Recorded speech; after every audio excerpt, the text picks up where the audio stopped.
Good morning, all you badass soul-seeking warriors out there. As you know, we talk about leadership and overcoming challenges in our podcast, and today's guest has enormous amount of experience in both. So I'm happy to introduce you to Serena Sacks-Mandel. She has over 35 years of experience in technology and business leadership. She is currently the worldwide, get that one, worldwide chief of technology and transformation at Microsoft in the education industry. And prior to that, she was the chief information officer at two large public school districts where she enabled really individualized education for the students to learn. She's had innovation and transformation teams at IBM, Disney World, Walt Disney World, and Houghton Mifflin Harcourt. So there you have technology, you have the entertainment business, and you have the publishing business. So as I said, she brings a lot of experience from a lot of different industries to us today.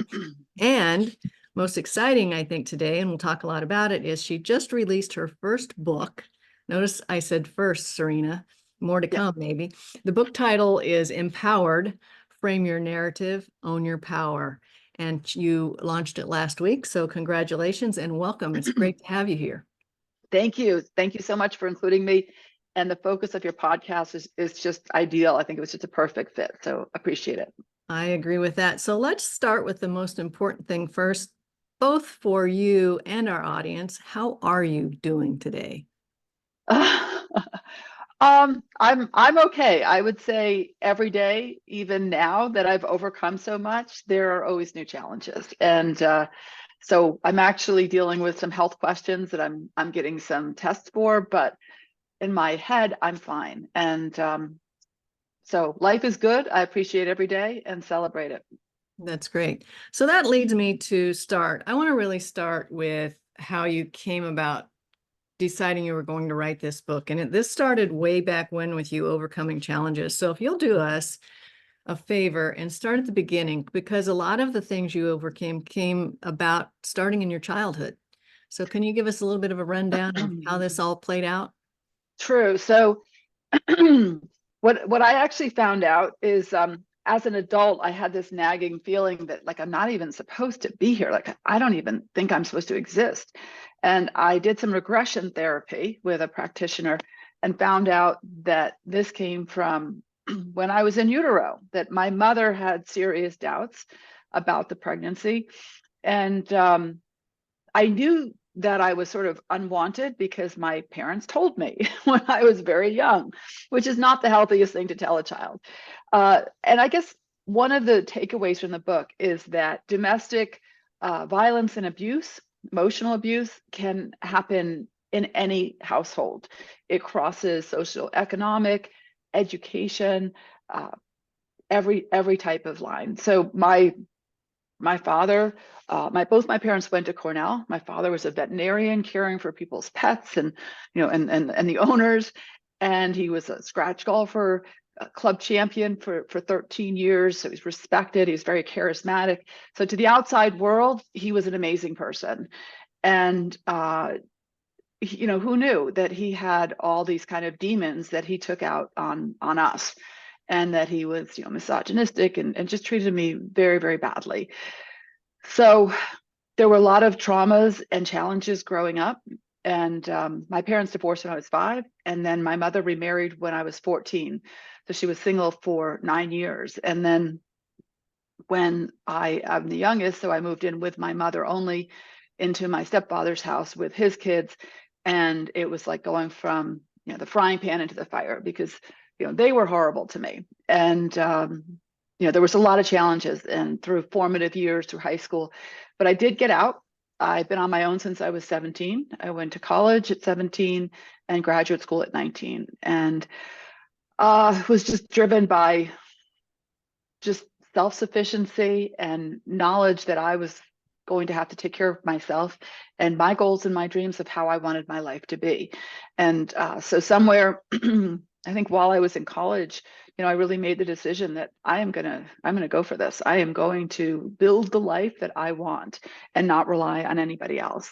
And that's what I've done. I unfortunately was sort of attracted to the wrong person initially, and I had my kids with their father and raised them and realized that maybe it wasn't repeating exactly what my father's situation was, because I was looking for safety and security and stability that I never had. But instead, I traded it for kind of control and manipulation and just, not being seen and supported. And so then I went through a divorce. And 5 years later, I had cancer. And I spent 2 years fighting the cancer. Never stopped working, never stopped my volunteer and nonprofit organization work. And in fact, one time when I left the hospital, I went to the Himalayan Children's Charity and I sponsored a orphan in Nepal. So when I finally finished all the chemo, 11 months later, I was trekking Nepal, I was trekking Mount Everest and visiting with my sponsored daughter in Kathmandu. So that was the beginning of my triumph. So I recovered. It took about a year. And another thing I want to bring out is that, and I talked to a Wall Street Journal reporter about this recently, and they're going to do some research, because I have found a lot of people that have some kind of a cancer or other, life-threatening illness and that recover from. It's often the year after that's worse. So if you have friends or family members or yourself that are suffering now, just remember it doesn't end when the treatment ends. Right. And the year after can actually be more devastating. And that's when people think you're fine and they kind of leave you alone, which could be abandonment.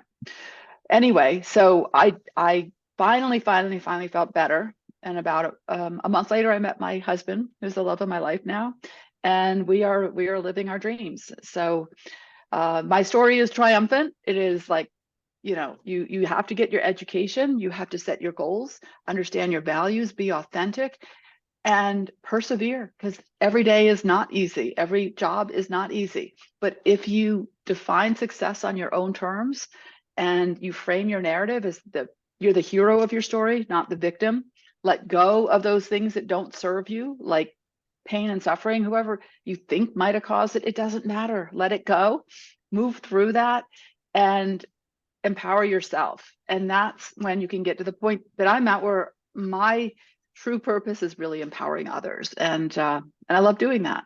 So that's kind of the nutshell of the book. I hope I didn't give it all away.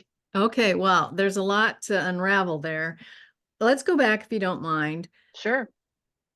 When you were 5, your parents were divorced, but prior to that, do you remember what age you were when they literally told you that you were unwanted? 6. 6. So that was after the divorce then. Yeah. So what happened was we had forced visitation. I really didn't want to see my father because he was abusive, and the judge ordered visitation. And so we would have to go to his house with his new wife.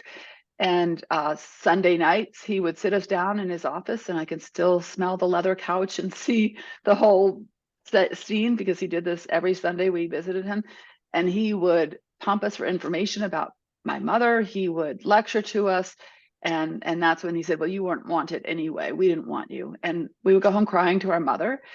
And I asked my mother about that. And she just said, yes, but I loved you as soon as you were born. So she never denied that the pregnancy was unwanted, but it wasn't personal. And I didn't take it personally from my mother. It was just a really hard time. And so she confirmed it at that age. Wow. I think what you pointed out early on in your conversation here too was what appears to be idyllic on the outside isn't always necessarily true what's going on the inside. I live in a beautiful community, and you drive through the streets and there's beautiful homes and the landscaping is perfect and the cars are always washed and cleaned. And when you see these people out in public, they're always dressed beautifully and whatnot. And it's not always that way when you go behind the curtain. So I think that's something important to keep in mind for all of us, because especially with the onslaught of social media, things look one way on the screen, things look one way on Facebook and Instagram and all the other programs and apps out there, but really behind that, oftentimes people are masking something that there's a lot of pain, there's a lot of suffering, and there's a lot of trauma that's going on. So it's important to keep that in mind.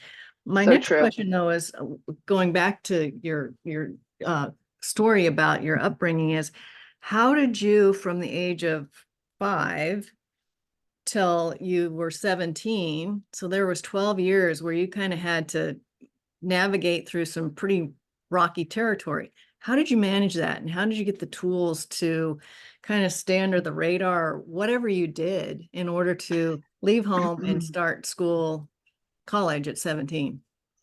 Yeah. So my survival technique, and this is a great message for all of us, it's been hard learned, was to suppress all emotion. I really had no idea about feelings or emotion. My method was functional and effective. Keep moving forward. You just put your head down, don't feel anything, and just keep moving forward. Focused on my education. I ignored the chaos going on in my life. Whatever happened, boom, behind me.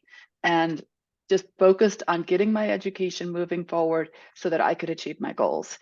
And what I learned as an adult, like in my 40s, so a long time after, basically after my marriage dissolved, was that I had never allowed myself to feel much.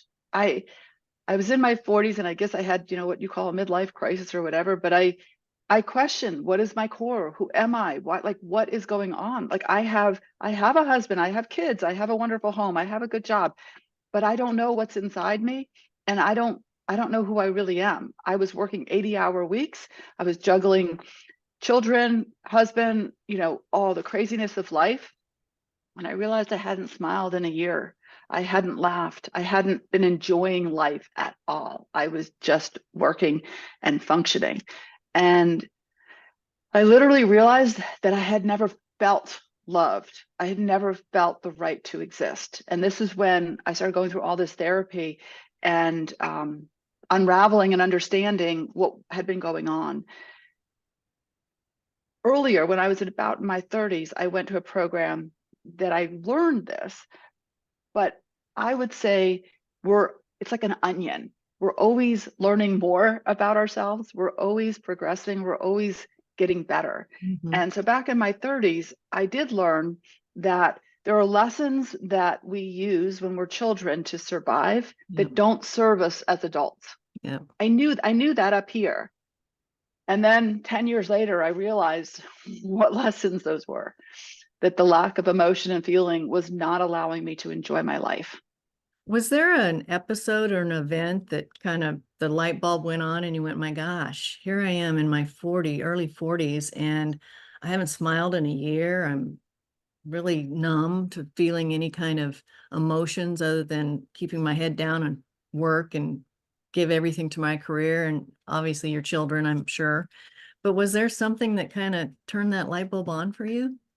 I think it was just building up over time, and it just became an awareness, physically, emotionally, mentally. I think it was just building up over time. And then I had the light bulb moment, but I can't tell you exactly what caused it. Maybe just age. Yeah. That evolution pays off in some way as we climb up the age ladder, right? Right. Let's talk about your first marriage. Do you feel like there was any aspect of choosing that person, and I'm sure in many ways they're a great person, but that you chose someone similar to your father because that's what you knew and that's what you were comfortable dealing with? That's such a psychological profile that people marry one of their parents. Yeah. And I did my darndest not to, because I consciously said, I am not marrying my father. I'm not marrying anybody like my father. So in my mind, my father was unethical. He was abusive. There were just so many issues. And my first husband was a lawyer. He appeared to me to be very ethical at the time, and very stable. So my father was highly emotional and would fly off the handle. And so I thought I was going to get stability and security. Now, there were other factors that it wasn't exactly like my father, but there was really, it's kind of eerie how many things did turn out Yeah. like my father. And I will say that that he was 12 years older than me. So, do the math. I probably was looking for, somewhat of a father figure. Sure. But at some point I outgrew that and I didn't want to be controlled and manipulated and managed. And that was his only MO. Like he couldn't stop. And I also felt like, and I put this in the book because people are like trying to figure out whether, what they should look for in a partner. One of my ahas after I was divorced was I did everything possible to enable and support his hopes and dreams, and he didn't reciprocate. Yeah.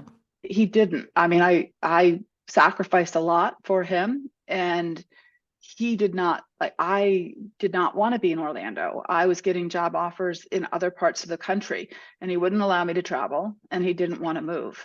And in hindsight, it would have been better for the family if we lived in a different area, for me professionally, and then therefore for the family. But it was sort of insidious because he would make comments like, well, yes, I understand. Let's do the math. And we would lose my job. We would lose my income. So take that off the table. He was a lawyer, and he's like, meanwhile, could you have gotten, it wasn't about solving the problem. Like, oh, I could get a job. I could pass the bar in another state. I could, it was always like, well, just take my salary off the table. And it would just, he always make it not make sense. And so it was like, that's really just not going to be good for the family. But in hindsight, it would have been. Yeah. Well, you got to the other side of that. Now I Yes. go and talk a little bit about you divorce this person and then 5 years later you get cancer. And I've always been curious when talking to folks who have, whether it's cancer, other, scary diseases, if you will. How Yeah. much of that do you feel like was brought on, or at least part of it was brought on because of the dis-ease in your life from Yeah. through the time that you discovered you had cancer? So I think that's a fascinating question. And when I got cancer, I will say this, I had always been super healthy. So I hadn't eaten meat since I was 17. I didn't drink sodas. It just wasn't in my makeup. And I can't have caffeine. So not saying I was completely healthy, but I was pretty healthy. I worked out 4 or 5 times a week. I was hiking and biking and running and lifting weights and doing everything positive. And I was in fantastic shape, way better than I am now, I hate to say. And so when it hit, I was like, are you kidding me? Like me, look at me. I'm the picture of health. And, when you get a terrible diagnosis like that, it's natural for us to say, why? And at the time, the doctors, they are not answering why. They're saying, it doesn't matter. Let's just go fix this. And of course, I've had time since then to say why. And I do think that there is some truth to that the trauma that I've lived through, makes us susceptible, let's say. I don't know that it caused it, but I think, but then you have children that have cancer. You're like, well, they didn't do anything. They don't have trauma, so some of it's unexplainable. I will say kind of in a humorous way that somebody that knew my ex-husband very well said, oh, well, you lived with him for 20 years. No wonder. But aside from that, I think your mental health could cause your physical body to be susceptible to various illnesses. So it isn't that we just need to be physically fit. We also need to be mentally fit. And from my perspective, I thought I was practicing law of attraction. I was making sure I was attracting what I want and, spiritually positive and doing all those things. But even if I was doing that for those 5 years after the marriage, I think there was just so much trauma for so long. I literally was crying myself to sleep every night, even through my marriage. So yes, I don't know that we'll ever know for sure, but it's certainly possible. And I always say, regardless of what comes to us in our lives, if enough time goes by and we give the dust enough time to settle, there's always a gift in the things that show up in our lives. What have you come to discover the gifts of having been given this diagnosis and now getting to the other side of it? Yeah, you're absolutely right. And when I was first diagnosed, the first 6 months, I was so angry. I was like, I am not going to be better because of this. I am not going to learn. And this is just messing with my life and what I need to do. And I didn't get better. The cancer returned and metastasized. And the second 6 months, I had a positive attitude. I said, okay, I'm going to beat this. I knew my family, my friends, my colleagues, everybody was fighting for me. And I was resigned at that point to beat it. I was like, that's it. I'm done. We're getting rid of this cancer. And it worked. So I do think attitude is super important. And ironically, the most important lesson that I did learn from it is how to ask for help. So rather than being self-sufficient completely and doing everything myself, it got to the point where I couldn't pick something off the floor. I couldn't function on my own. And friends came and stayed with me. My friends from all over the country came for a week at a time. People at work were like, what can I do to help? And there was one woman who, very, very sweet. And she just kept saying, what can I do? What can I do? And I didn't want to cost anybody any money. I didn't want to say, oh, send me this.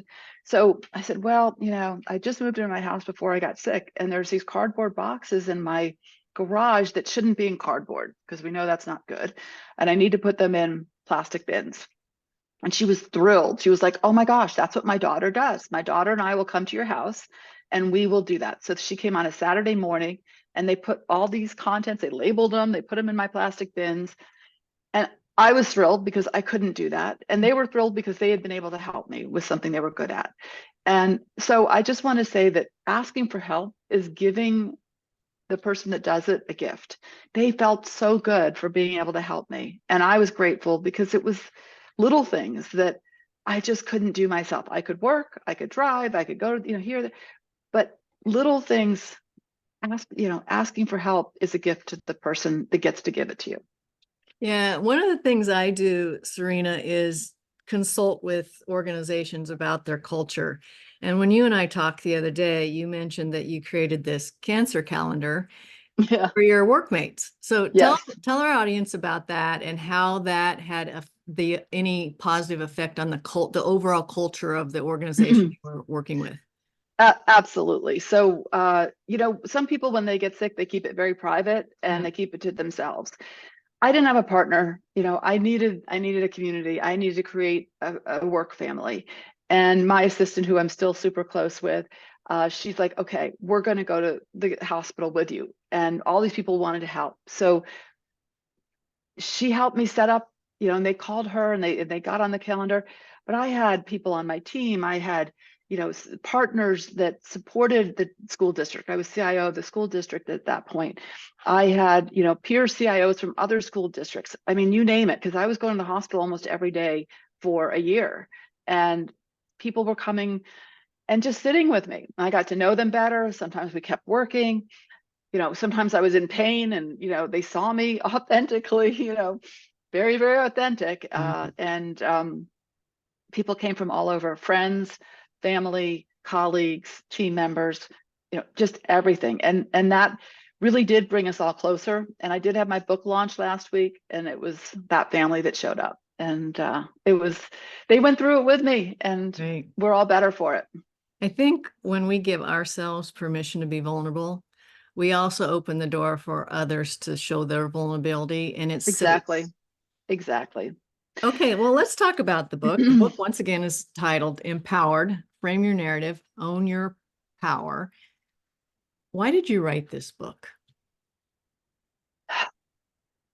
To inspire and encourage and mentor others. It's the book I wish I had when I was in my 20s or 30s or going through cancer. I saw no role models of people going through what I went through without a partner. When I was young, I was just trying to find my way. Women in tech in New York City for the first 10 years, not easy. I'm trying to give people hope, inspiration, and share my story to help others. It's all about the reader. And I wanted to just say that the title, my publisher didn't like the title that much, but I have to explain, what is frame your narrative? So when you frame your narrative, like I had this horrible upbringing, but I overcame it. It didn't happen to me. There were people in my life that weren't stable, that didn't do their jobs and be a supportive, safe, secure parent. That's their fault. That's not me. They didn't do it because of me. That's just who they are. So I overcame that. I frame my narrative as I'm the hero of my story, not the victim. And when you do that, then you claim your own power, because when things go wrong, you're not blaming everyone. You're saying, I have the power to change this. I have the power to show up how I choose. I have the power to define success on my terms. And when you claim that power, it's amazing. You can do whatever you want. So I wrote this book to empower others. Yeah, you go from being a victim to a victor, and that mindset is diabolically opposed to one another. And I'd much rather be victorious than be a victim my whole life. So good for you. Yeah, well, people who are victims, first of all, you don't feel good yourself, but you're Right. not really pleasant to be around either, right? So Yeah. I want people to be heroes of their story, to be the victors, not the victims. Yeah. So yeah. So is this kind of the focus? Your audience is 20, 30-year-olds, or is this for anybody as far I'm as reading? finding no matter what the age, people, there's something in there that resonates. Somebody knows somebody who had cancer, somebody, people have been through divorce, people have had, trauma and abuse as a child. So I'm getting great feedback from men, from women, and from all ages and walks of life. But when you're writing a book, and you know this because you've written your book, Right. your publisher, your editor is saying, well, have somebody in mind. And that person that I had in mind, I mentor a lot of people, both men and women, but the people in their 20s, in their 30s, especially, because in your 20s, you're still trying to figure it out. 30s, you might be sort of stuck. Oh, well, I've been doing this for 10 years or so. Is this the right thing? Now I have a family now. Like, there's a lot to juggle when you have a career and a family. And so it's especially for those folks in their maybe 30s and 40s that are balancing career, family, and all the ups and downs of life. So yes, that's the target. Well, and like you said earlier, you were in your 40s and you were just starting to figure it out. So. Right. I think I figured some things out every decade. Right. It was just 40s were sort of the watershed moment, like, all right, I need to change everything. Yeah. All right. So what's your favorite chapter of your book? Triumph. Everybody likes a happy ending, right? And that's the why is because it's a happy, the triumph's all about the happy ending, or it's the happy ending, the happy ongoing, because there's not an ending yet. Right. There's no ending yet. It's ongoing. I would also say that I have 3 words in there that I chose when I was going through this trauma. I worked with a life coach and I chose my 3 words. And if I could talk about those for a minute, because I think that's kind of the crux of the story. Contribution was my first word, and everybody can choose their own words, of course. This is just what came to me. Contribution, I was always contributing. I'm helping my siblings, my children, everybody in my life, as well as that's what I do for a living. I'm doing educational technology to contribute to those around me and to the students around the world, right? So contribution, it fills me up. It's not about money, it's about the intrinsic value. So I want that it was already happening, and I want to continue. The next word, and like I said, when I was going through this, I realized I had no joy in my life. And so I chose the word exhilaration.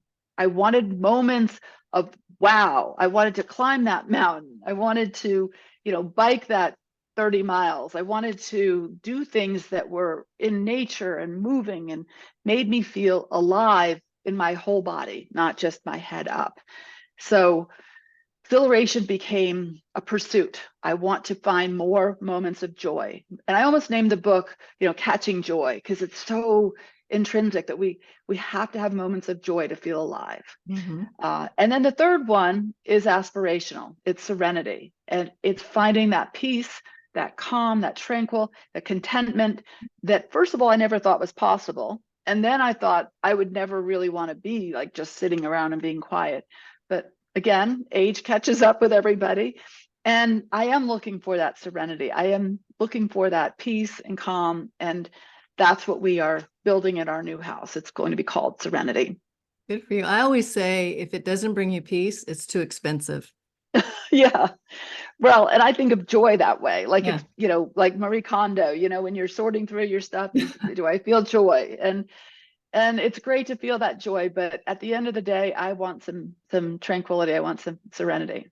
Yeah, and your number one word was contribution. And I'm Yes, guessing that your contribution to others, which you do a lot of, is it circles back around to be a contribution to you, because contribution is different than giving all the time and fixing and taking care of others. And I think women especially have a challenge with this, because you've got the kids you're taking care of in the house, and the spouse or partner, and if you're working, you have your team at work and all those kinds of things. So you're constantly draining yourself and giving to others. And right. contribution sounds and feels like, more to me, what you give out in some way, shape, or form comes back to you in a contribution back to yourself. So there's a refill on it. I think you're right. And I know for me personally, when I see other people succeed, I just helped somebody land their dream job in their dream location. I just attended one of my girlfriend's son's wedding, and the joy that, like, I love supporting and enabling other people's joy and happiness, and that does build me up. It does come back to me. I even find that when I'm not 100%, when I am hurting in some way, it does help to reach out to others. Mhm. And when you can help others, then you take your mind off yourself Yep. and right. And you see their joy. So, you have to get outside yourself. Yeah, I agree with that 100%. Now, in addition to these three words, what would you say? And I want people to get this book and read this book. So we don't want to give it all away, right? Right, Because I think right. there's a lot of nuggets and there's a lot of tools that people can pack into their toolbox as a result of reading this book. But what are the top takeaways from the book that people will walk away and say, that was worth the time and the treasure to read those words and implement some of that in my own life? So we've kind of talked about a few of them, but I'll just go over without telling the stories around them. The Right. three top takeaways are: one, to be authentic. And I know everyone says that, but what I'm talking about is to know yourself first. And Yes. that's not so easy. It's to Right. know your strengths, your weaknesses, be vulnerable, show up authentically, and create teams that support you and you support them. That's really authenticity. The second one is every day, every job. Not every day is rainbows and butterflies. There's always an opportunity to contribute and make a difference. Always add value, but always learn. Even on a bad day or a bad role, you can learn from it, and you take that with you, and you learn more from the hard times than you do from the easy ones. So suffer through it, persevere, and learn, but always be making a difference. So that's the second one. The third one is live your values. And once again, I don't mean to try like, just, yeah, sure, I'm living my. No, you have to dig deeper. Like, I love Brene Brown, and leveraging her definition and her work set on value definition is Mhm. amazing. So you really narrow down what's most important to you, and then do an accounting of your time, your money, and your energy. Do you really live your values? And when you do that and you feel comfortable, you'll know you're in the right place. Then you're also living authentically. So it's kind of a circle. Yeah, I always say if one can identify their top three values, and my definition of a value is what's most important to you in life. And that can change over time because we go through seasons, Absolutely. and if it changes, great. But to check in once in a while to make sure your values are still what they are. But if we have those in place and we use those as a reference point, it's as if we've created a GPS for ourselves. Because Right. when we're determining, are we going to enter into a professional relationship or a personal relationship, if we can ask ourselves, in entering into this relationship, will this fulfill and is it aligned with my top three values? If the answer is yes, then that's probably a pretty good decision to make to go ahead and do that. If the answer to even one of those values is no, I sit back and I take a strong look at it. And generally, if it's even one that it doesn't align with, I'll say, I'm gonna take a skip on this, because down the line, this probably won't work out as well as it could if I would have stayed true to my values. So That's a great perspective. And it's exactly, the same vein of what I'm saying. So yeah. yes, align your life with your values, make decisions based on your values, spend your time, energy, and money aligned with your values. So 100% agree. Okay, so for all those budding potential authors or people that are listening that have written a book, what was that process like for you? Because for me, it was a discipline. I sat down every Thursday all day long and I would work on my book. And it took me about 18 months from the time I sat down and started writing to the time my book came out and I could hold it in my hands and the words were nestled in between the covers. And I was thinking, oh my gosh, all this hard work is finally there's a tangible thing at this. What was your process like?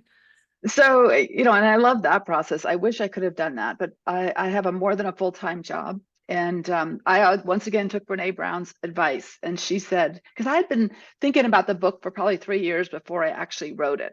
And when I listened to her on a workshop I was on, she said, just write your SFD. If I'm allowed to say, it's a shitty first draft. just get it all out there. Yeah. Don't filter it. Don't try to edit while you write. Just get it out there and then edit it. And another friend of mine recently he's finishing up his third book.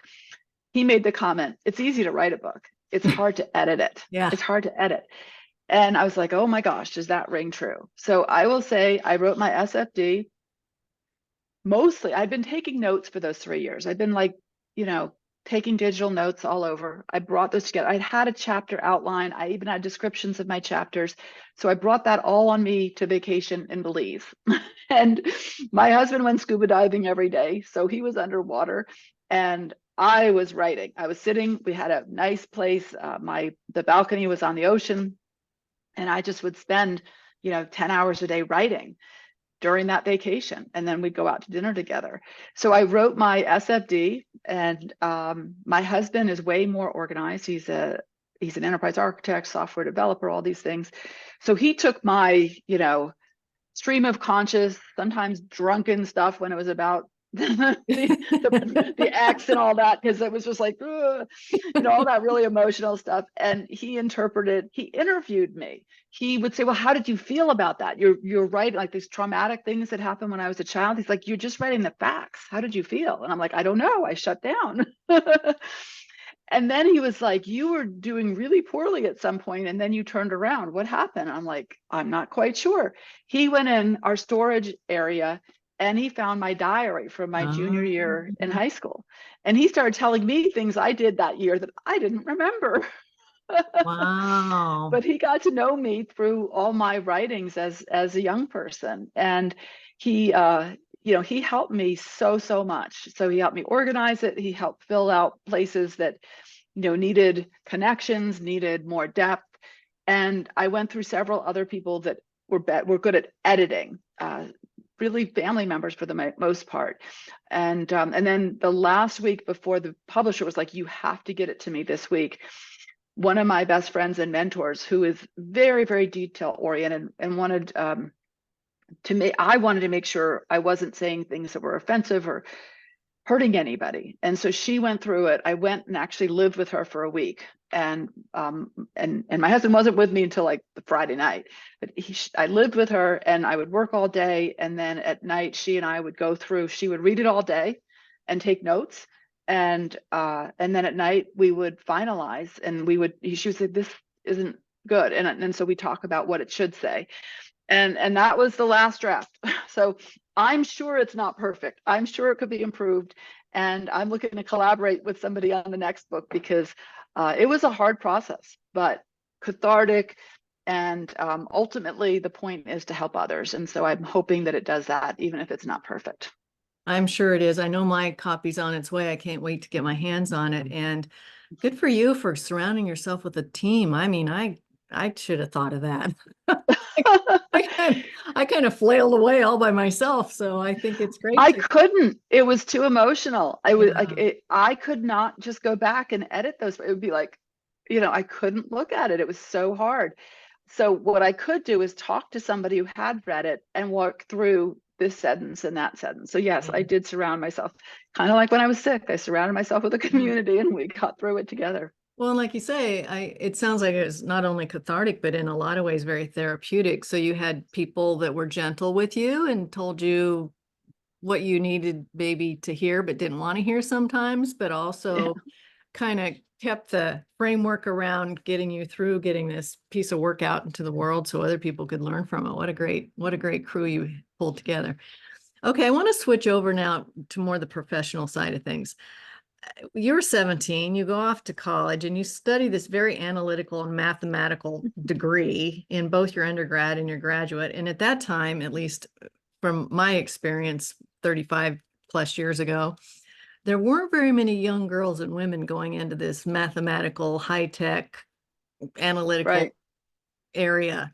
How did you choose to study that, and what spurred your interest in that kind of a Yeah, frame? I always loved technology. I think I was born a little bit too early because I love technology. And the one thing, and I give my father credit where credit's due. He's passed away a long time ago, so he's not looking for the credit, but he gave me, and I have a picture of it in the book. He gave me this Casio calculator, alarm clock, stopwatch. It had all these buttons on it. I took that everywhere I went, and I was just always playing with it. So that was I just love technology. And I'm the one that we got that first microwave. I think you and I are probably around the same age. Yeah. Everyone's like, how does this work? I'm like, oh, and I just like figured it out. So I have an affinity for technology, let's say. My degrees in college are actually not computer science. I have a master's in policy analysis and management, which is very quantitative and Yes. analytical. So you're right about that. I never took a computer science course. I bought myself one of the first IBM PC dual floppies, taught myself everything. I got every piece of bootleg software on campus without any documentation, no internet to go look anything up. And I learned DOS, I learned Edlin, I learned WordStar, Lotus 123, DBase, RBase, everything I could learn. And I forced myself to do my homework on the computer so that I would be learning the subject matter. And by the way, I'm getting my undergrad and grad at the same time as an accelerated degree, and I was working. So I had a lot of energy and a lot of drive, let's just say. But I learned it all. And so I got an internship at IBM, and I taught them how to use their computers. I taught the You. managers that they didn't know how to use them. They were doing, profs, they were doing 3270 emulation, which is mainframe. They didn't know how to use a PC. So the manager that I was working with at the central headquarters, he said, you should work in the field. You should work. I'll refer you. My wife is a manager there. Go meet with her. And that's how I got a job at IBM in New York City, is through this manager's wife. And I never thought I'd be in sales. To me, sales was like, ugh, Yeah. pushing something on somebody. But what I found out is that it was relationship building. Mhm. And that was very scary to me because, like you said, I was analytical, I was quantitative. And my first mentor said, people buy from people they like. And I'm like, Yeah. I have to talk to people. I have to ask them how their weekend was and their kids. And so that's been, my career life lesson is it's always about the people. It's always about people. And I am a people person now, but that wasn't natural to me. That, I had this horrible upbringing where, people were scary. If I could just do my job with blinders and didn't have to interact with anybody, that probably would have what I thought I should do. But I'll tell you, I would not trade the sales work for anything.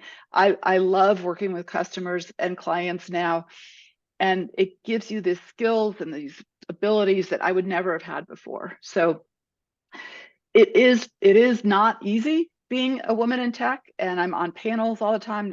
And I'm going to be in San Diego, as I said to you, speaking on a panel for women, and that's what we talk about is what are the challenges. And I'll just say, it's not necessarily easy to be a woman in tech, but we need men. It's not an us or them thing. Yes, Men are better mentors and allies for women than women are. I agree. So it's not an us or them. We help each other. We make men better, men make us better. And we need this collaborative chemistry and relationship to be successful. So Yeah. I don't know if I gave you what you wanted, but that's where I No, went with it. I love that answer. And I really appreciate you saying that this isn't an us or them thing. This is a we thing, because you're one of, surprisingly so probably, but you're one of the few women I talk to that have that really both sides come to the middle outlook on things, because men have so much to offer us and we have so much to offer them. And I think men really appreciate, especially these days, because I think there was a pretty heavy, push against them with the Me Too and whatnot that went on, where they kind of just didn't know how to behave Yeah, right. and We so it's, created a scary environment for yeah, men, not but in yeah. general, the world did.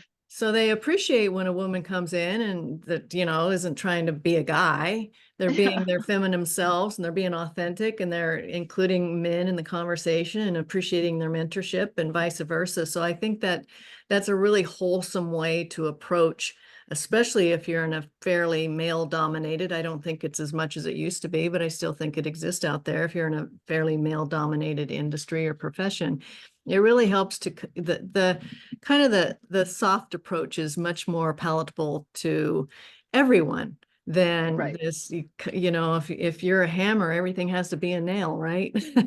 Yeah. And it's not. I mean, you really have to look at every situation uniquely. Exactly. So now this to me, because I'm not a tech person either. I'm an artist, and I, like you, I love the buttons. I had my calculators and cash registers. I love that, typewriters, all that stuff. I love that growing up, but not so much the techie side. So this worldwide Chief Technology and Transformation Officer at Mhm. Microsoft for the education industry sounds really, really, really big to me. Tell us what you do. So, and I should have said this at the very beginning. Me being here and working and talking about my book is not representing Microsoft. This is me. This is Right. my personal side. So I'm not here as a representative of Microsoft. I'm here as myself. I will just say that my role is global, and it involves working with both higher ed and K-12 everywhere. And it's sales, marketing, engineering. I give feedback to product on how we can make the products more effective or more helpful for in education. I help the educational leaders, whether they're in the technology side or not, the teaching and learning side or the higher ed, in so many different roles. How do they utilize? What can they use technology for to help them achieve their purposes and to solve problems? So it's about leveraging technology for improvement of student outcomes and to improve educator and administrative productivity. Yeah. And it's a lot. It's a lot with AI. Yeah, and one of the things I really appreciated about what you do and the research that I did is this, it was your goal to have an impact in the world, Right. especially when it came to education. And it was to really, instead of this being this rote learning and this very mechanical way of teaching kids, you really had the vision to say, okay, each of these kids are individuals. They all Right. learn differently.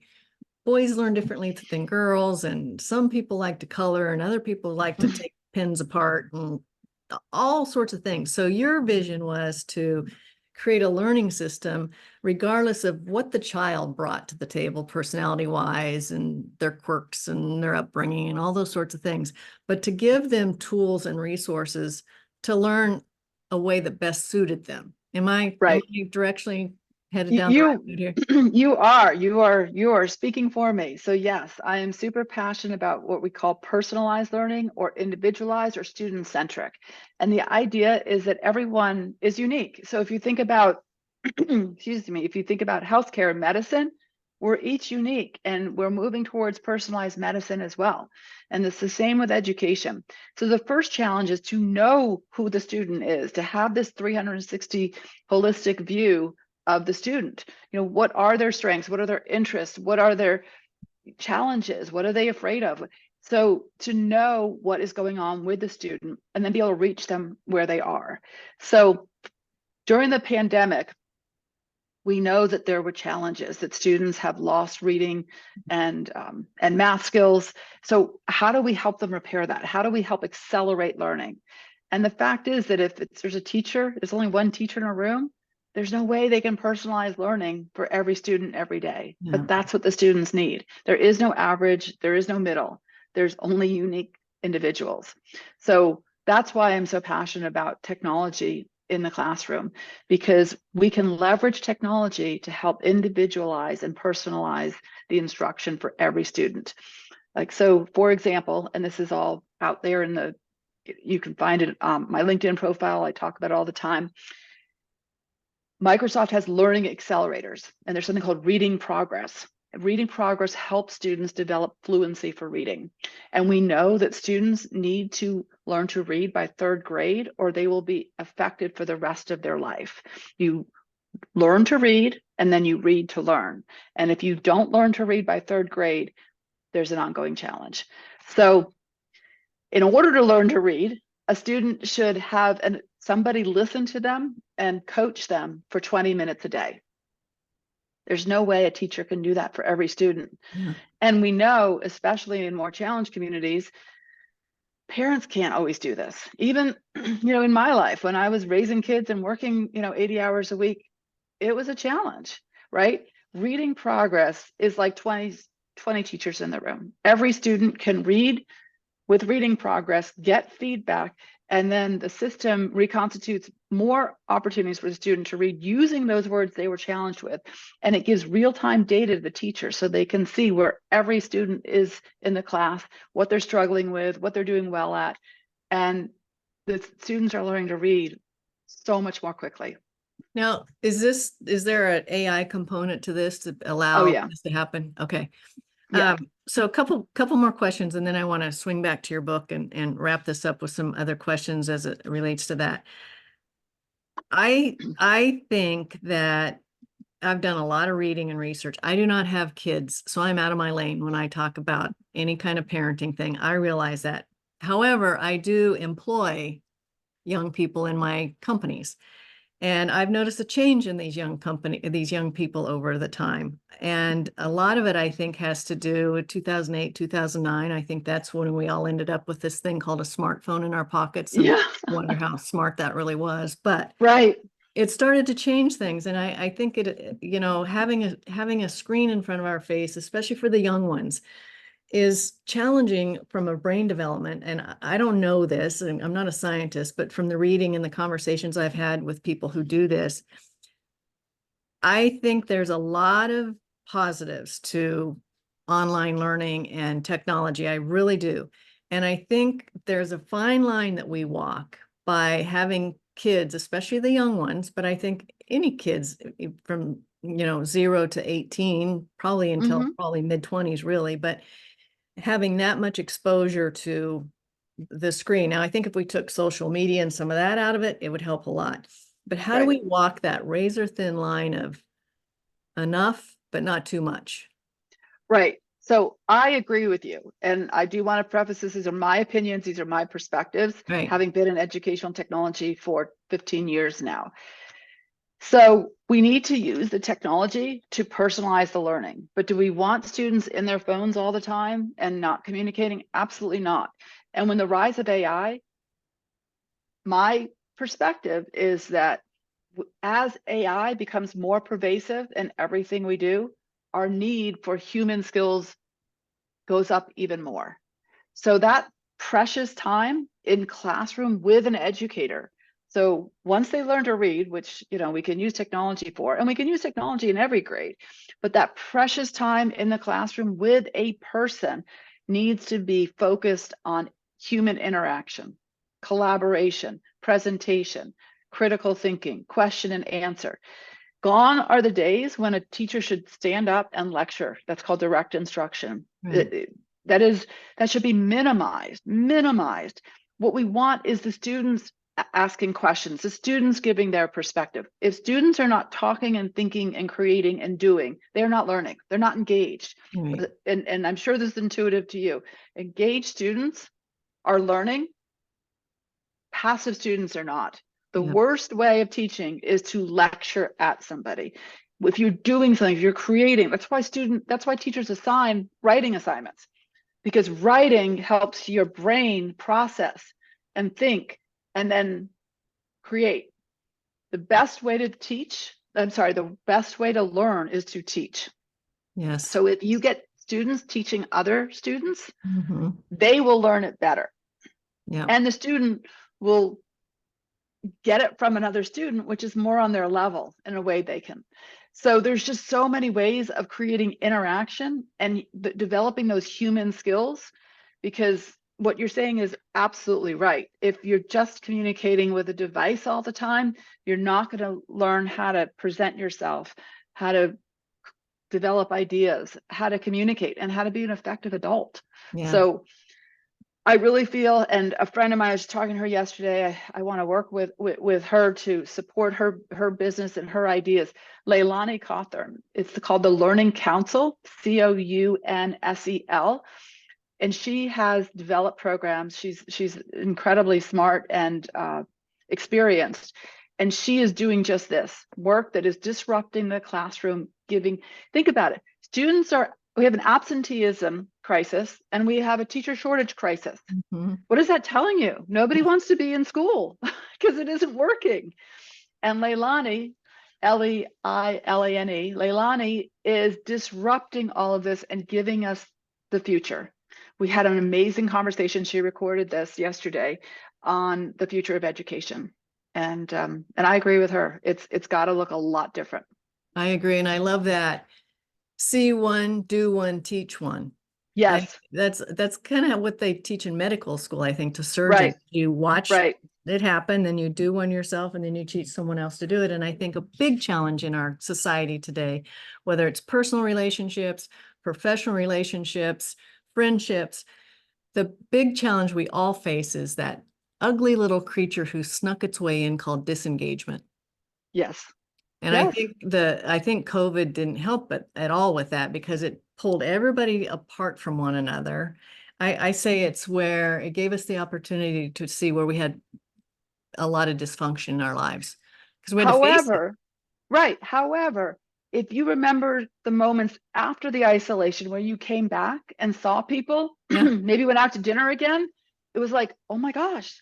And you value the human interaction. Yeah. I think we learned that there's a social fabric, that there's an energy when we get together face to face that doesn't exist like this. I mean, this is great. You and I can have this conversation from across the country, and there's huge benefits, and we should absolutely do this.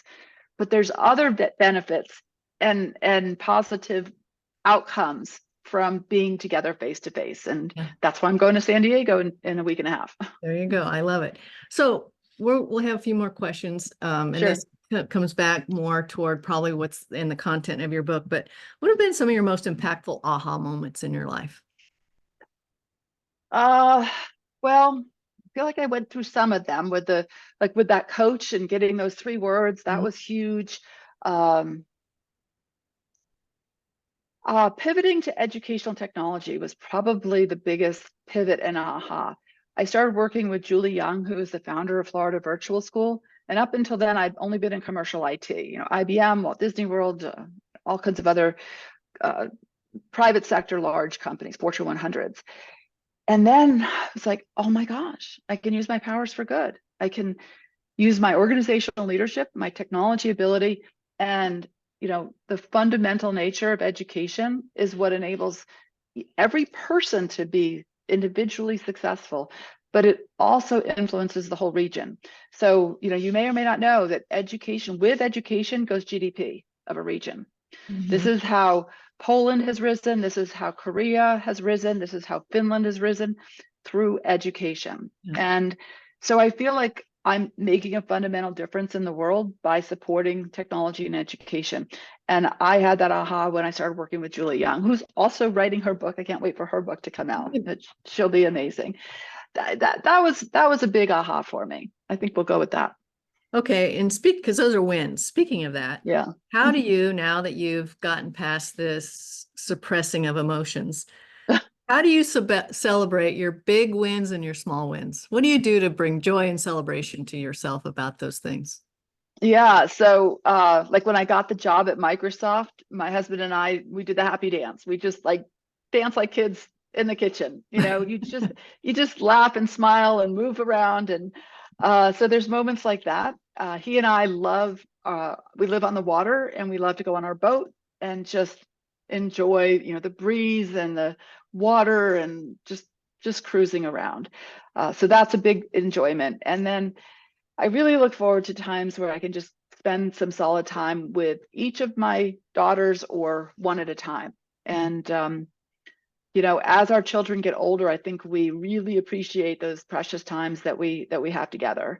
And I know you don't have your own kids, but you probably have nieces or nephews or other Oh, people sure. that You bet. it's that human connection. Mhm. And so that's what we love to do. And even better, we bring them up to the lake house and we all go out. That's great. That's family and friends make a huge difference. That's for sure. Absolutely. So, what is one question that you have not asked yourself that if you did might change your life forever? For the future or in the past? You're saying in the future? Yeah. Like A question you haven't asked yourself yet, but that if you did, it might change your life forever. That's a tough one. If I haven't asked already, then I don't know how to come up with that question. You're stumping me. I think that it's something about what could I live without? So maybe because I had so little when I was a child, I'm not as, let's just say I tend to keep things for too long and too much. And In the plastic bins in the garage? yeah, I still have a lot of plastic bins. And so I do need to start asking myself, what can I live without? I mean, I have things from when I was, 6 years old, Wow. and they're sort of nostalgic, but like, really, do I need them? So, and I need to ask myself, can, this wood box I made when I was in camp as a, probably 10-year-old, do I really need that? So I really want to get to a point where I purge the extra stuff. So Well, it's like you said, the Marie Kondo question is, does this bring me joy? Yeah. but what if it does? All this Well, stuff brings me joy. well, I think we have to figure, maybe we need to build you a outbuilding where it's the things that bring Serena joy building, and that's where you have a place. It's like a little museum. Yeah, and I have that in like every room in the house. And so I need to say, well, what can I live without? Yeah. And let go. I really do need to live without some of these things, and maybe just take pictures and move on, because stuff clutters up your life and Yeah. clutters up your Yes. mind. And I will I'm tell not you, good at yeah, purging. I will tell you from personal experience, my house burned to the ground Oh my gosh. in 2007. Everything, with the exception, I had bins of important papers and things that I always Yeah. keep. So if I need to, an emergency, grab those and go. But one of the things I learned, I could live without all of it, because I Oh did. my gosh. Wow. And then when I rebuilt my home and I started bringing things back into it, the question I asked was, do I really want to have this surrounding me? I was very mindful about it. And do I really need this? Or am I just putting stuff in rooms because that's what our society says you need to do? I still have rooms in my home, and it's been 13 years now that I've lived in my new home, that don't have much of anything in them, because I want it to be special. I want it to have a story around it. And if it doesn't, then I will do without until I find that thing. And maybe I won't ever find something I want to bring back into that space, but it's sacred space now. It's open space. I think that's so beautiful. I feel like we have a connection, because I came up with that, and then you just gave me that gift. There you go. So thank you. Thank you for that. Space, for If sure. everything burnt down, then Yeah. how would you rebuild with just a few things that have a story and have a place? Yeah. And there were a few things like that, but I would have to say 9/10 of the content that went away could be replaced if I wanted to. The other things, it's just part of what happens when tragedies like that happen, and you learn from that, and you learn to appreciate things more in the future and those kinds of things. But okay. Wow. Are there any questions that I didn't know to ask you that would be valuable to our listeners for you to talk about? So the only thing we didn't talk about that I think is valuable is the culture of excellence that I have built over and over in organizations that Yeah, I've been let's at. talk about it. So it is in the book. and it's a triangle, and the bottom of the triangle is psychological safety. Brene Brown talks about this. Culture Code, there's a book called Culture Code that talks about this. It's well known, but the practice of it is super important, that you create a safe space for everyone to be their authentic self. So I've talked about those takeaways and the authenticity. So that's the foundation of the culture. On the left side is clarity of purpose, of process, of expectations and roles and responsibilities. So that reduces stress. When people know what they need to do and maybe the how of the process and what's expected, and it's very clear, then they can execute very, very well. On the other side of the triangle is shared purpose. Why are we all here together? Why are we doing this? How is this work valuable? So, it's easy when you're doing educational things because you know it's about the student. But I would say, regardless of the work you're doing, there's always a customer at the end somewhere. And that gives you your purpose. Your purpose is always outside of you. It's always about others and doing something good for either others or the world. And so when you have that shared purpose, that clarity of expectations, and that foundation of psychological safety, you can do anything. That's a world-class, high-performance culture. And I think this works. Obviously, this is a beautiful triangle of ways for a corporation to build a culture. But what a great foundation and side pillars to build a family relationship on, a husband and wife relationship on, a parent child relationship on. Those are all, can work. So, your kids need to know that you're safe. Think about your own upbringing. You didn't have that safe foundation of safety. You didn't have any clarity in what the heck was going on. You had no idea what your shared purpose was, because there wasn't one, right? It was just chaotic. It was chaotic, right? So I think that's a beautiful way to end. I think that our conversation added a lot of value to our listeners today. I want to mention again, everyone, you can go on Amazon. I'm sure Barnes and Noble, all the other places that carry books have your book, Serena? Right now, it's just on Amazon. Okay. So it's on Amazon and it's under my name, Serena Sacks-Mandel. I also have a website, www.serenasacksmandel.com, and I'm also on LinkedIn. So you can communicate with me on my website or on LinkedIn. I will put all of that information for our listeners' benefit in the show notes for the podcast. So with the links, and you can just go do that. So the book, once again, the title is Empowered: Frame Your Narrative, Own Your Power. Serena, thank you for spending some time with me today. I loved our conversation. I know it will be helpful to a lot of folks out there, and I look forward to staying in touch. Yes, please. Thank you so much. It was so great talking with you, Annie. Likewise. Thank you. Bye-bye. All right. Bye-bye.